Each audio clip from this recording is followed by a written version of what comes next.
ჩვენ რეგიონში ვიყავით მოწინავე ქვეყანა, მათ შორის ევროკავშირთან ურთიერთობაში, ნატოსთან ურთიერთობაში, დემოკრატიული ინსტიტუციების შენებაში გვქონდა სერიოზული პროგრესი და აი ამ ქვეყნიდან ვიქეცით დიპლომატების დერეფანში გამომჭერ ქვეყანად. თან ვიზია ხო საუბარი, გუშინ რო ჩამოდგა მთელი ქართული ოცნება და ლანძღავდა, თან ბოლოს სიტყვებით, აი ამ დიპლომატთან შეხვედრას ახლა ქართულ საზოგადოებას ასაღებენ, რომ აი თითქოს ისინი ალაგებენ სიტუაციას და აუმჯობესებენ ურთიერთობებს ევროპასთან. ეს ასე რა თქმა უნდა არ არის, ხო? მათ ზუსტად აქვთ ინფორმაცია, ზუსტად იციან თუ რა უნდა გააკეთონ.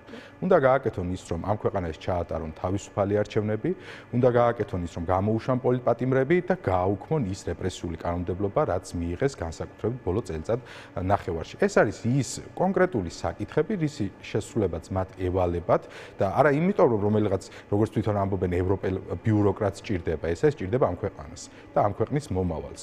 და სწორედ იმ მომავალს გვართმევენ, რომელზეც პირიქით უნდა მუშაობდეს ხელისუფლება. ამიტომ ესეთი რაღაც დერეფანში შეხვედრები და რაღაც გამოლაპარაკებები, რა თქმა უნდა, ვერაფერს ვერ შეცვლის. აქ საჭიროა ფუნდამენტური ცვლილებები და ჩვენ უნდა დავბრუნდეთ ევროკავშირისკენ მიმავალ გზაზე. და არა ის, რაც კვებახიძემ განაცხადა წელიწად ნახევარზე. თუმცა პარალელურად, რადგან ცვლილებებზე ვსაუბრობთ, რაღაც ტიპის ახალი ტიპის რიტორიკა შემოიტანა თითქოს ქართულმა ოცნებამ, პროპაგანდამ. ჩვენ ვნახეთ, რომ სუსის ყოფილი უფროსი მამუკა მდინარაძე ერთ-ერთ ქართული ოცნებისთვის სასურველ ტელეეთერში საუბრობდა პოლიციელების დანაშაულზე. მანამდე ამას უძღოდა წითოტნა ივანიშვილის განცხადება, სადაც ის საუბრობდა ძალადობაზე. რას მიანიშნებს ეს ყველაფერი თქვენთვის? ფიქრობთ თუ არა, რომ შესაძლოა ვნახოთ ახალი რიტორიკა ქართული ოცნების მხრიდან პროპაგანდა ცვლის თუ არა თავის ხისტ მიდგომებს?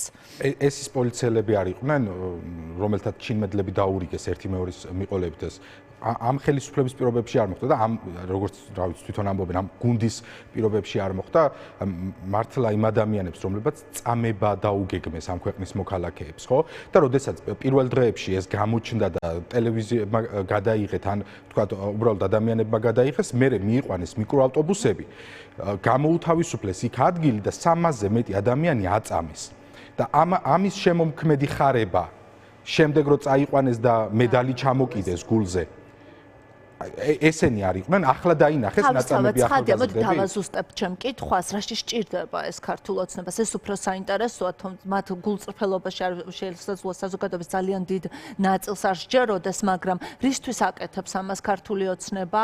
რაში სჭირდება ამ ტიპის რიტორიკის შემოტანა, როცა პირდაპირ ყოველთვის ხისტი იყო? ნახეთ, ქართული ოცნების რიტორიკა ზოგადად და რუსეთის რიტორიკა და მათი მეთოდები გავს ძალიან ერთმანეთს, ხო? ერთის მხრივ უნდა დააბრალო ადამიანს ან გუნდს ისეთი რამ, რომლის საწინააღმდეგოსაც ის აკეთებს და მეორეს მხრივ უნდა გაუშვა ხშირად ერთმანეთისგან საწინააღმდეგო მესიჯები. ხო, აი ერთ დღეს გამოდის გურამ აჭარაშვილი და გვეუბნება, რომ ქართველი კაცების გათხოვება აქვს გეგმად ბრიუსელს და მეორე დღეს გვეუბნება მამუკა მდინარაძე და უი, არა ეს სისულელია და ესეთ რაღაცა ვის მოაფიქრდა თავშიო გეგონება რაღაც სხვა გუნდის წარმომადგენელი ამბობდა აი ამ ურცხ ტყუილს და ამის გამო ამბობენ დღემდე სხვათა შორის მათი პროპაგანდისტები რომ თითქოს ამის გამო აღარ მივდივართ ევროპაში. ევროპაში არ მივდივართ იმის გამო რომ დემოკრატიაზე ითქვა უარი, არჩევნები იქნა მიტაცებული ამ ქვეყანაში, პოლიტპატიმრები ყავს და ის კანონები მიიღეს, რომელიც მართლა გუდავს სამოქალაქო საზოგადოებას. აი, ამიტომ არ მივდივართ, ვერ მივდივართ ევროპაში და არა იმის გამო რომ ბრიუსელში ვიღაც მოქალაქე დილით გაიღუძებს და ერთი სული აქვს რომ აქ ქართველი კაცები გაათხოვონ სადღაც. აი ამ სისულელეზე დავიდა ქართული ოცნება. მეტი არაფრისთვის არ იყენებენ ამას რომ აი ერთ დღეს ერთ სიტყვიან, მეორე დღეს მეორე სიტყვიან. შეხედავენ რაღაც ევროპასთან შესაძლოა დაალაგონ ან რაღაც კარგი ამისი როგორ ფიქრობთ? მათ აქვს სურვილი რომ სანქციების ქვეშ არ მოყვნენ და იმის შემდეგ როდესაც ორბანი გამოეცალათ მათ და მისი იმედი უკვე ვეღარ ექნება რამდენიმე დღეში მაქსიმუმ რამდენიმე კვირაში შეიცვლება უკვე ადმინისტრაცია უნგრეთში და მათი ეს არადემოკრატიული ნაბიჯების გამო მათ მოუწევთ პასუხისმგებლობა. აქვთ ალბათ ამის მოლოდინი, ხო? მე ნამდვილად ვერ გეტყვით ისინი რა ნაბიჯებს გადადგამს ევროკავშირი, თუმცა ეს რიტორიკა ევროპარლამენტიდან სხვადასხვა სტრუქტურებიდან ჩვენ წლებია გვესმის, რომ შესაძლოა იყოს სანქციები და ვინ ბლოკავდა ამას პრორუსი ორბანი, რომელიც უკვე აღარ არის ხელისუფლებაში. ამიტომ ამ რისკებს ხედავენ და შესაძლოა ამის გამოც დაიწყონ რიტორიკის შეცვლა, თუმცა ამ ხელისუფლებისგან ვეღარ გამოვა პროდასავლური ძალა. იმიტომ რომ ისინი პირდაპირ იმართებიან კრემლიდან. ავიღოთ რაღაც გამოსვლები, ერთის მხრივ კობახიძის, მეორეს მხრივ მარგარიტა სიმონიანის. არის ერთი-ერთში ასლი პრაქტიკულად სხვადასხვა ენაზე გაკეთებული განცხადებები, ესეთი რაღაც ჩვენ ძალიან ბევრჯერ გვინახავს. ამიტომ გამოსავალი არის მხოლოდ ერთი, რომ ეს ხელისუფლება რაც შეიძლება სწრაფად უნდა მოვიშოროთ ხელისუფლებიდან, იმიტომ რომ ამ ხელისუფლების პირობებში ამ ქვეყანას სამწუხაროდ ვერ ექნება ნათელი მომავალი და აი ელჩის დაბარებაზე ამაზეც მინდა ერთი სიტყვით ვთქვა. აი ჩვენ ნახეთ ირანის ელჩის განცხადება, რომელიც პირდაპირ დაემუქრა ქვეყანას. ვერ გაუბედეს რაიმეს თქმა. და ის თავისით მივიდა შემდეგ საგარეო საქმეთა სამინისტროში. ხოლო ევროკავშირის ელჩთან, გერმანიის ელჩთან, დიდი ბრიტანეთის ელჩთან დიდი გული აქვს. აი ესეთი ხელისუფლება გვყავს ჩვენ, რომელიც ვერც ან ცნობს მტერს, მაგრამ მასთანაა გარიგებული და ვერ ცნობს ნამდვილად მოყვარეს და თავისი ქვეყნის მოყვარეს და არა რომელიმე ხელისუფლების ან ჯგუფების გულშემატკივარს. ევროკავშირი არის ამ ქვეყნის ხალხის გულშემატკივარი და გვერდში მდგომი ძალა. ბოლოს საკადრო ცვლილებები რას გეუბნებათ თქვენ? რა არის ყველაზე მნიშვნელოვანი, რაც აქ უნდა დავინახოთ ამ პროცესში? თუნდაც ოპოზიციისთვის ხელმოსაჭედი. გულწრფელად გეტყვით, არაფერი არ იცვლება. ივანიშვილის ქოლგის ქვეშ ვინსად გადავა, რათ სკამზე დასვავს, როდის მერე იქიდან გადმოსვავს და რუსთავის ციხეში წაიყვანს, ამას არ აქვს არავითარი მნიშვნელობა. მთავარია ის, რომ არ იცვლება ამ ქვეყნის მოქალაქეებისთვის არაფერი უკეთესობისაკენ. თქვენ ისაუბრეთ ფასებზე, ხო?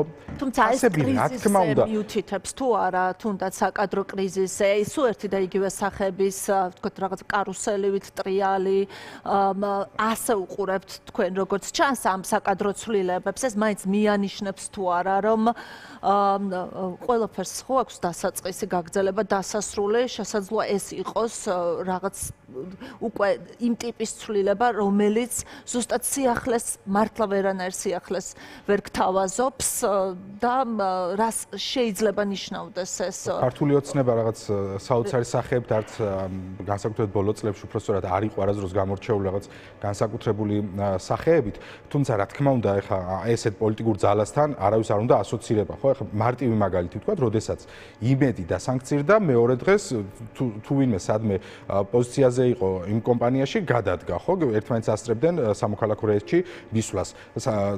ანუ არ უნდათ რა თქმა უნდა მათთან აფილირება, შესაბამისად რა თქმა უნდა ეს პრობლემა შესაძლოა კონდეს, თუმცა მე მინდა რომ საზოგადოება ემწოდეს ამით არაფერი არ იცვლება.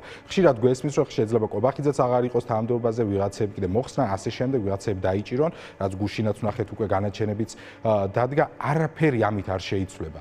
ამ ქვეყნის მმართველობის პრობლემა არის ის, რომ არის მიტაცებული სახელმწიფო. ერთი ადამიანი აკონტროლებს ყველაფერს ამ ქვეყანაში, აკონტროლებს სასამართლოს, აკონტროლებს პარლამენტს, აკონტროლებს ყველა მინისტრს, აკონტროლებს არ ვიცი უკვე ვინ შემოდის, ვინ გადის ამ ქვეყანაში და ასე შემდეგ. უკვე მოსპოს სამოქალაქო საზოგადოება უბრალოდ დიდ ნაბიჯებს გავს აქეთკენ. თავარია ის, რომ ამ ქვეყნის მოქალაქეებისთვის არ იცვლება არაფერი.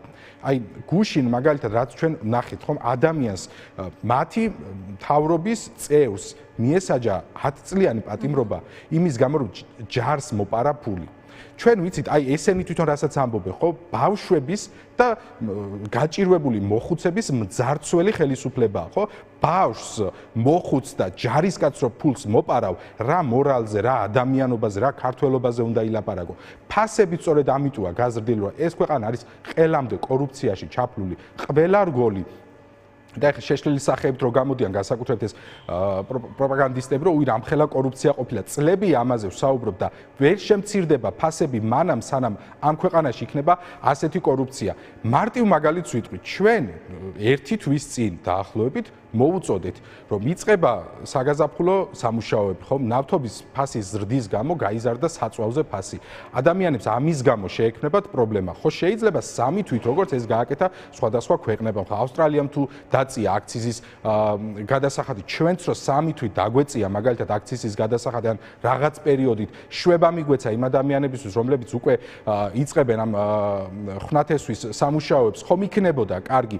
ეს რომ არ გააკეთეს, ეს რომ თავის მხრივ შემოდგომაზე უკვე კიდევ უფრო გაზრდის ფასებს, საწვავის ფასის გაზრდის გამო ჯერ კიდევ წნეხი არ უნახავს ფასებს, დროთა განმავლობაში ერთ-ერთ თვეში კიდევ უფრო გაიზრდება ფასები და უკვე გაუსაძლისია ამ ქვეყანაში ცხოვრება და ამის დასტური არის ის, რომ ბოლო 5 წელიწადში 22,000-ზე მეტი ბავშვი წავიდა სკოლიდან და გადავიდა უცხოეთში მშობლებთან ერთად საცხოვრებლად. დემოგრაფიული კატასტროფის წინაშე დაგვაყენა ამ ხელისუფლებამ და მილევად რეჟიმშია სამწუხაროდ ქართველი ერი და არ უნდა ველოდოთ სამწუხაროდ გაუმჯობესებას სიტუაციის მანამ სანამ ეს ხელისუფლება იქნება სათავეში და ეს უკვე ამ ქვეყნის ეგზისტენციალურ პრობლემად იქცა, რომ ეს ადამიანები მართავენ და აღატაკებენ ამ ქვეყნის თითოეულ მოქალაქეს. აი ასევე აუცილებლად როგორ შეიძლება მოგიბრუნდეს ენა და თქვა, რომ წამალი არ უნდა მისცე ბავშვს, იმიტომ რომ ეს რამდენიმე წლით შეუმსუბუქებს მას თითქოს ყოფას, ხო?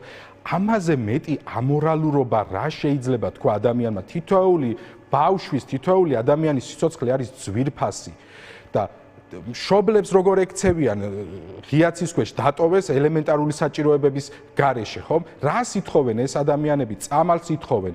1-2 ჩინოვნიკი, კარგად რომ დავფერთხოთ, იმ წამლის ფული იქნება თავისუფლად მოუყრით თავს, ხო? და ვნახეთ, რომ მილიონებს იღებენ სხვადასხვა ჩინოვნიკების სახლებიდან. რა გახდა, რომ რამდენიმე ბავშვს შეუმსუბუქოდ ძალიან ენით ახსნელი და გაუგებარი გაჯიუტება არის ეს ყველაფერთან ერთად.